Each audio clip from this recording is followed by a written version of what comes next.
যৌতুক দাবির 15 লাখ টাকা না পেয়ে বউকে বেদম পিটিয়েছেন স্বামী, করেছেন মানসিক নির্যাতন। তার চিৎকারে প্রতিবেশীরা এসে তাকে উদ্ধার করে।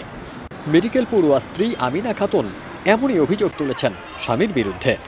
তারা মনে মনে আশা করছিল, এখন যৌতুক দেয়নি, এই যৌতুকের কারণেই সে বিয়ের পর থেকেই নিয়মিতভাবে আমার উপর শারীরিক মানসিক অত্যাচার করে। এলএমই সার্টিফাইড বিশ্বসেরা কপারে তৈরি ওয়ালটন কেবলস, যা আপনার স্থাপনাকে রাখবে সব সময় নিরাপদ। হাতীবান্ধা থানায় দায়ের করা অভিযোগে দিনাজপুর মেডিকেল কলেজের শিক্ষার্থী আমিনা খাতুন বলেন, 15 আগস্ট রাতে স্বামী সাজিদুল তার কাছ থেকে 15 লাখ টাকা যৌতুক দাবি করেন।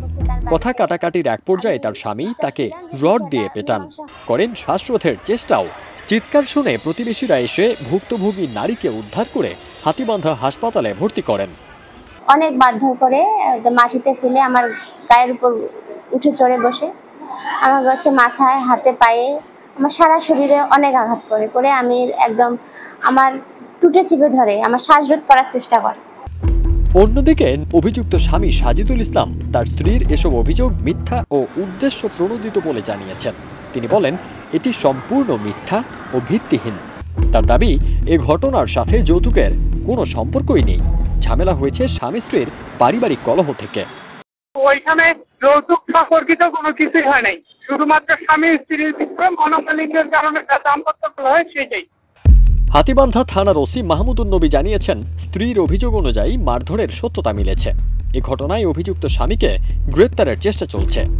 এই মেয়েটা আমাকে তার স্বামীর বিরুদ্ধে একটা লিখিত অভিযোগ দেন যে যৌতুকের কারণে মারপিটের ঘটনা। এই ঘটনায় মামলা রেকর্ড করেছে এবং আয়োকে বলেছে মামলার আসামিকে অতি সত্বর গ্রেপ্তার করতে।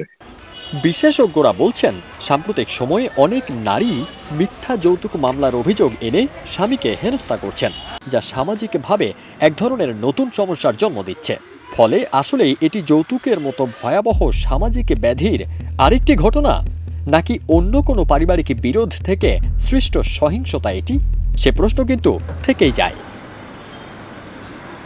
ফারদিন সানি, দেশ রূপান্তর।